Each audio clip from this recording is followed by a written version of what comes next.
Confuso e exausto em uma caverna submersa e escura, com o suprimento de ar escasso, ao perceber que havia perdido de vista o companheiro de mergulho, Martin Farr viveu um pesadelo inesquecível. Mas apenas um deles sobreviverá para contar o que aconteceu. Vídeo da GoPro mostra o local exato do desastre. A história deles vai arrepiar sua espinha. In 1974, up on this mountain up here, I lost a very good friend. The same guy who'd been in the incident in the flooded cave where we went down the 20-foot ladder. Yeah, his body is still in the cave. A caverna Agona Forte tem 20,2 milhas ou 32,5 quilômetros. Um dos sistemas de cavernas mais longos de Gales e do Reino Unido. A caverna está selada com uma pesada porta de metal só aberta com chave única. Você precisa passar por um rigoroso processo de avaliação para obter a chave. A porta de metal deve estar trancada o tempo todo. Ao entrar na caverna, exploradores enfrentam uma série de constrições. Corredores sinuosos levam aos primeiros pontos de estrangulamentos de rocha. A fase inicial de exploração envolve atravessar longas entradas claustrofóbicas, requerendo esforço físico e rastejamento apertado. Não é fácil passar por essas partes, mas se você for pequeno o suficiente e não tiver medo de ficar preso, consegue. O Grande Círculo destaca-se como uma rota notável. Este caminho circular serpenteia em direção ao corredor central, com 4 pontos de entalhe de rocha distintos, cada um com seus próprios obstáculos únicos. A passagem do Fluxo Sul é outra rota importante, caracterizado por suas perigosas seções cheias de água, testando os exploradores experientes. Os espeleólogos devem estar atentos ao risco de enchentes, especialmente em condições chuvosas. O risco é particularmente alto no terceiro ponto de estrangulamento de pedras, onde a água pode obstruir a passagem e, em condições extremas, tornar o acesso além deste ponto perigoso. Martin Farr é conhecido como uma lenda global na comunidade de mergulho em cavernas e tem sido fundamental na descoberta de extensas passagens de caverna em vários países, envolvido em espeleologia desde os 10 anos de idade. A paixão de Martin pela exploração foi evidente desde cedo. Isso resultou na sua primeira descoberta de novas cavernas aos 16 anos. Já a fascinação de Roger Solari por cavernas começou por volta dos 12 anos, próximo da floresta onde morava, na cidade de Dean. Inicialmente, o interesse se transformou em uma profunda compreensão da geologia da área e estruturas de cavernas. Seus esforços de exploração centravam-se em desvendar o elusivo sistema Master Florestal, uma rede hipotética de cavernas interligadas na região. A ideia era que todas essas cavernas estavam conectadas subterraneamente, e você poderia romper as passagens e encontrar o elo, ou conectar-se com cavernas do outro lado do país ou do mundo. O primeiro encontro de Martin Farr com Roger ocorreu durante o primeiro ano de Roger na universidade. Eles realmente confiavam um no outro, e também eram pessoas muito confiáveis, e assim, se tornaram bons amigos. Roger era conhecido por sua firmeza. Normalmente, ele era o primeiro a entrar na caverna, enquanto Martin gostava de explorar diferentes seções da caverna e correr mais riscos. Ele também era um pouco menor, rápido e forte. Martin queria explorar a área letal onde a caverna Agona estava.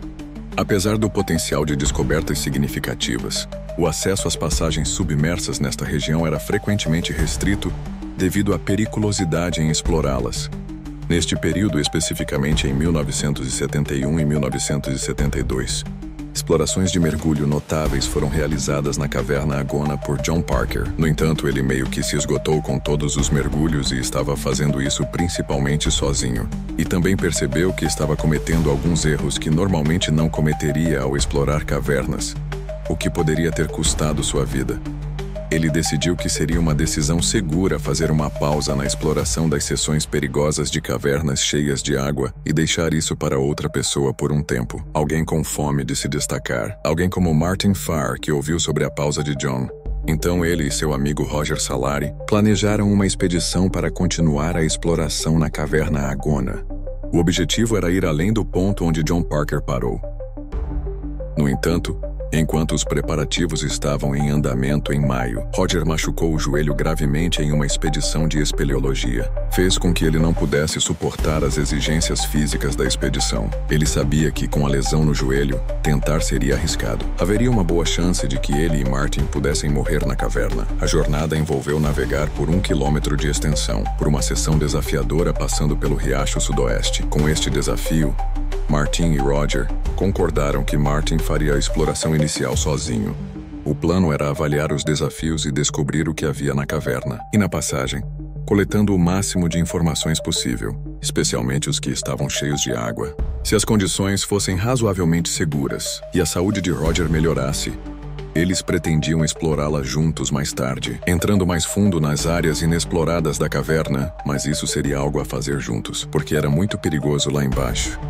Em meados de maio de 1974, Martin entrou na caverna Agona. Ele estava equipado com 3 tanques de ar para mergulho nas costas, uma escolha estratégica. Isso permitiu que ele mergulhasse muito fundo sozinho na caverna e ter um pouco mais de ar por precaução caso algo desse errado, o que era muito possível. Ele acabou ultrapassando as seções anteriormente exploradas por John Parker e sentiu uma grande onda de adrenalina, e ele mal podia esperar para contar a Roger as boas notícias. Então ele decidiu continuar, e avançou cerca de 100 pés além deste ponto, e no total, durante todo o caminho até a caverna, ele estava a cerca de 1.300 pés da base de operações, onde ele tinha todo o resto de seu equipamento. Então Martin emergiu em uma vasta passagem inexplorada. Ele estava extasiado novamente, mas ainda queria ir mais adiante. Então ele tirou o equipamento de mergulho e o colocou em uma margem de cascalho. Isso era algo que ele precisava fazer para passar por esses outros corredores, que eram mais claustrofóbicos. E não havia como ele passar com o equipamento extra. Depois disso, a seção da caverna tinha passagens largas. Ele poderia andar livremente, sem se preocupar com essas pequenas seções. Por outro lado, também apresenta seções consideravelmente profundas e estreitas. Há ainda pequenas passagens dentro da maior que você pode ignorar ou explorar se quiser. Esses segmentos incluíam fendas intricadas, por áreas submersas em água profunda. Desafios significativos no que diz respeito a retornar em segurança. Ele sentia o coração bater fora do peito. Enquanto caminhava pelo grande corredor, ele se deparou com passagens menores e mais apertadas, e decidiu explorá-las. Podia ouvir as rochas arranhando-lhe as costas enquanto tentava se espremer entre a fenda. Ele mal conseguia mover os braços ou a cabeça. Tudo o que ele pôde fazer foi se contorcer para tentar avançar. Depois de atravessar cerca de 1.500 pés e este enorme corredor, ele percebeu que algo dentro da caverna estava mudando e que o teto começava a descer, indicando a presença provável de outro túnel inundado, o que ele estava procurando. Logo é onde ele precisaria ir. Com a confirmação da presença de Roger, Martin, ao virar a esquina, encontrou o seu objetivo. Havia chegado no quarto túnel submerso. Agora ele precisaria alterar sua estratégia inicial e planeja navegar nesta seção restritiva. Mas não conseguiria sem o equipamento que deixou para trás. A descoberta desta passagem foi comemorada, e um sentimento de realização tomou conta de Martin. Foi um grande feito e ele sabia disso. Nesse momento, Roger estava se sentindo melhor. Agora se juntaria a Martin, e eles poderiam explorar além da terceira passagem e ir fundo na caverna.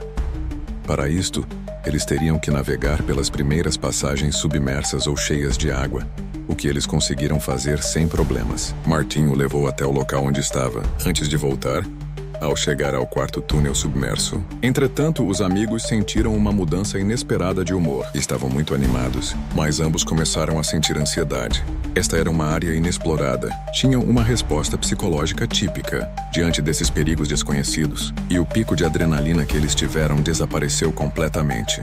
Apesar disso, sabiam que não podiam desistir, e avançaram mais fundo no claustrofóbico quarto túnel. Eles perceberam que precisavam seguir adiante. Tinham que passar por essas diferentes experiências. Era a primeira vez em sua história compartilhada de espeleologia. Martin e Roger decidiram mergulhar juntos. Isso não é recomendado na comunidade de mergulho em cavernas. A maioria dos mergulhadores de cavernas segue por passagens um à frente do outro. Eles tomaram essa decisão estrategicamente, enfrentando os desafios da passagem, neste ambiente de alto risco. Eles sabiam que se algo desse errado lá embaixo, eles precisariam de apoio imediato. se estivessem mergulhando um atrás do outro. Quem estiver atrás pode ir pelo caminho errado e se perder para sempre. Agora que sabiam o plano, entrando nesta seção inundada, eles se depararam com hesitação para prosseguir. Eles decidiram estrategicamente. Eles iriam deixar suas botas de espeleologia na entrada, em uma margem de lama na entrada do túnel submerso. Essa decisão, embora incomum, era o que eles achavam ser o melhor. Com base nas condições únicas do passeio, Roger entrou primeiro colocando uma bobina de guia. Ao mesmo tempo, Martin estava ao lado dele, aproximadamente 5 metros de distância, equipado com mais 1000 pés de corda. Em antecipação a um longo e prolongado mergulho, esta configuração era essencial para a navegação e segurança no desconhecido. Neste túnel submerso, essa linha seria a única saída. Logo no mergulho, Roger começou a ter problemas de sinusite. Um problema que ele tinha de vez em quando, não parecia um grande problema, mas geralmente acontecia quando mergulhavam em profundidades maiores. Martin sabia disso, e ele sabia que Roger às vezes tinha esse problema. Então, ele sinalizou ao amigo que talvez o melhor seria voltar e reavaliar o que fariam. No entanto, Roger não quis fazer isso. Ele foi impulsionado pela determinação a avançar, em busca de um caminho inexplorado, e ele decidiu continuar. Quando a linha de Rogers chegou a 400 pés no túnel, evidenciou-se a Martin. Eles estavam descendo a profundidades significativas, aproximadamente 50 pés abaixo da superfície. Enquanto a passagem continuava a descer, a avaliação de Martin sobre o seu medidor de pressão indicou que estava se aproximando do terceiro limite de seu suprimento de ar, sinalizando que precisaria sair da caverna em breve. Ele também sabia que o ar de Rogers era um fator. O suprimento dele era um pouco menor, isso porque Roger tinha cilindros menores, sendo uma pessoa mais alta, o que facilitava sua passagem pelos túneis estreitos. Mesmo assim, Martin decidiu seguir em frente, comunicando com Roger debaixo d'água que ele continuaria a exploração, e sugerindo que Roger simplesmente voltasse, supondo que Roger o ouviu, e voltaria para sair da passagem. Martin simplesmente seguiu em frente. A passagem continuou a descer, e 50 metros depois, Martin percebeu que ultrapassou o limite de seu terceiro ar, chegando a um ponto onde já deveria ter voltado. Saindo da passagem ao subir uma encosta de cascalho íngreme, o seu medidor de pressão confirmou que ele já estava na terceira parte de sua reserva de oxigênio. Impulsionado por uma convicção interna de persistir, Martin subiu rapidamente a encosta de cascalho. A cerca de 50 pés de altura, ele esperava encontrar um buraco de ar. Isso permitiria a ele descansar e reorganizar-se brevemente antes de continuar, ao subir cerca de 3 pés abaixo da superfície da água.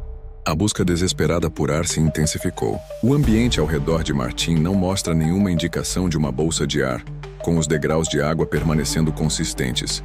Ele começou a entrar em pânico e não conseguia controlar sua respiração. Sua visão estava turva, e ele se sentiu preso em uma decisão ousada, apostando na chance de encontrar ar nessa direção inexplorada. Era sua única opção para não afogar-se no túnel. Tendo navegado mais fundo em uma passagem submersa desconhecida, ele se viu em uma situação precária. Depois de se aventurar mais profundamente, a passagem se estreitou abruptamente, sinalizando o fim da rota navegável. Neste ponto, Martin percebeu que estava quase sem ar, aumentando a urgência de sua situação. O estresse e a tensão da imersão aumentavam exponencialmente. Enquanto se preparava para sair do túnel estreito, ele sentiu que ultrapassou os limites. Ao tentar sair do túnel, ele encontrou Roger acima, perto do teto da caverna, a uma profundidade de cerca de 3 pés. Então, eles estavam perto do topo. O encontro inesperado exigiu imediata comunicação e tomada de decisão subaquática. Martin indicou a Roger a urgência de saírem da caverna, priorizando a fuga. Martin abandonou o cabo de mergulho e seguiu Roger, com os 2 mergulhadores enfrentando suprimentos de ar criticamente baixos. O ponto mais profundo de sua jornada atingiu aproximadamente 70 pés. Uma profundidade que, posteriormente, intensificou os desafios psicológicos que eles enfrentaram. Enquanto Martin subia pela passagem, ele sentiu uma dor de ouvido forte e dor de cabeça profunda, sintomas comuns a mudanças de pressão rápidas e o esforço físico do mergulho em cavernas. Apesar de limpar seus ouvidos e brevemente parando na junção das linhas, Martin estava ciente de que seu medidor mostrava que estava sem ar.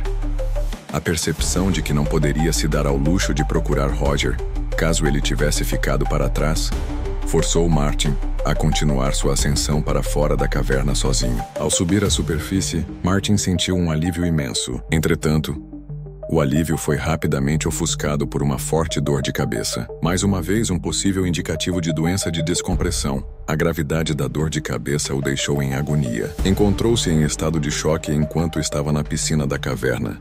A gravidade total da situação estava lentamente se tornando clara para ele. Em particular, a ausência de seu parceiro de mergulho, Roger. A resposta imediata de Martin foi esperar na entrada do túnel. Uma decisão tomada antes de entrarem. Ele refletiu sobre as várias vezes em que Roger o esperou, em expedições anteriores.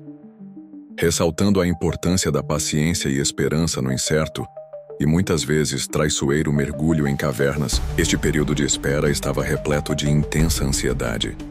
Enquanto Martin refletia sobre os possíveis resultados do mergulho e o destino de seu parceiro. Enquanto esperava, Martin observava atentamente a superfície da água, qualquer sinal do retorno de Roger, tais como a tensão na guia ou qualquer sinal de movimento. Entretanto, a água permaneceu imóvel.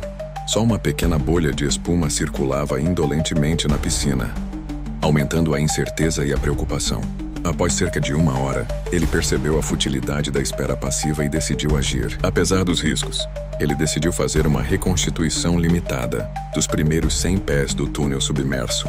Ao reconhecer o esgotamento do ar, a decisão foi tomada na esperança de encontrar Roger, ganhando alguma visão de sua situação, atenuadamente preparado para o segundo mergulho, escolhendo um único cilindro de ar. Ele usava um dos cilindros de ar que deixaram antes de entrarem na caverna, e ele escolheu o que ainda tinha algumas atmosferas de ar. Uma decisão arriscada, pois precisaria desse ar para voltar pelos trechos submersos e sair da caverna. Portanto, ao procurar por Roger, ele poderia ficar sem oxigênio e não ter o suficiente para sair, o que poderia resultar em sua morte. Ao entrar na água, Martin começou a puxar meticulosamente a linha guia, certificando-se de que estava tensa para evitar emaranhados, uma medida crítica de segurança no mergulho em cavernas. Durante esse processo, ele percebeu que a linha estava frouxa, indicando falta de tensão, o que poderia sugerir vários cenários, incluindo a possibilidade de Roger já ter passado por ali ou algum problema com a linha em si. Martin continuou a puxar cautelosamente a linha, tentando estabelecer uma conexão tensa e prosseguir com sua exploração e esforço de resgatar Roger. No entanto, quando começou a puxar a linha, ele imediatamente notou uma anomalia. Ela estava vindo com muita facilidade, e isso levou Martin a uma constatação alarmante. A linha não estava mais ancorada ou ligada a nada. Essa situação é altamente incomum no mergulho em cavernas, onde as linhas guias são meticulosamente fixadas para evitar desorientação e auxiliar na navegação, tanto na entrada quanto na saída da caverna. Reconhecendo a gravidade dessa descoberta, Martin continuou a recuperar a linha puxando-a com cuidado. Logo veio a confirmação. A linha estava claramente cortada, provavelmente por uma faca. Parecia provável que, durante sua tentativa de sair da passagem submersa, Roger tivesse se enroscado na linha e, em uma tentativa desesperada de se libertar, não tivesse outra escolha a não ser cortá-la. Este ato, embora necessário para a fuga imediata, provavelmente fez com que Roger perdesse a orientação dentro do túnel ou, pior, esgotando seu ar restante. Martin entendeu que qualquer ação adicional de sua parte seria fútil e potencialmente perigosa para si mesmo. Para localizar seu amigo Roger, era necessário pedir ajuda. Com o coração pesado e a compreensão clara das opções limitadas, Martin iniciou sua saída cuidadosa e sombria da caverna. Ele conseguiu passar pelos outros 3 túneis e mal teve ar suficiente. Então, ele pediu ajuda. Iniciou-se uma operação de resgate. John Parker, reconhecido como um dos principais especialistas em mergulho em cavernas, foi convocado para liderar a missão crítica. No entanto, os esforços iniciais da equipe no domingo à noite foram prejudicados pela visibilidade severamente reduzida, consequência da forte chuva no sul de Gales. Apesar dos esforços persistentes durante a noite, a equipe de busca precisou parar a operação devido à impossibilidade de localizar Roger. A equipe aguardou mais 3 dias por melhores condições. Na quinta-feira seguinte, eles retomaram a busca. Dessa vez, a operação contou com uma equipe de 10 mergulhadores, incluindo figuras notáveis como Jim Elliot, John Parker e Colin Edmond. Um mergulhador local da região, o objetivo deles era claro: navegar pelo último e profundo túnel onde Roger poderia estar e resgatá-lo, mesmo com os esforços exaustivos de John Parker. O corpo de Roger permaneceu inalcançável. John finalmente subiu à superfície, aproximadamente 3h30 após o retorno de Collins. O grupo de 10 mergulhadores se reuniu para avaliar a situação e, após cuidadosa reflexão, tomou a difícil decisão de encerrar a busca. A decisão levou em conta a necessidade de mitigar riscos adicionais. Era muito perigoso continuar a procura no quarto túnel. Eles reconheceram a busca cansativa e infrutífera de 10h30 para encontrar seu companheiro de mergulho. A especulação persistiu sobre a possibilidade de Roger ter se enroscado, levando-o a cortar a linha do carretel. A morte de Roger Salari deixou um vazio na comunidade de mergulho em cavernas. Um lembrete dos perigos que espreitam nas profundezas da Terra. Sua memória permanece viva, um testemunho de sua coragem e paixão pela exploração. E esse é o desfecho do vídeo de hoje. A Caverna Agona permanece como um desafio para os exploradores, um labirinto subterrâneo que guarda segredos e mistérios. Obrigado por assistir até o final. Comente o que você achou desta história fascinante e comovente, curta, compartilhe e se inscreva em nosso canal para mais histórias reais como esta. Espero ver vocês na próxima.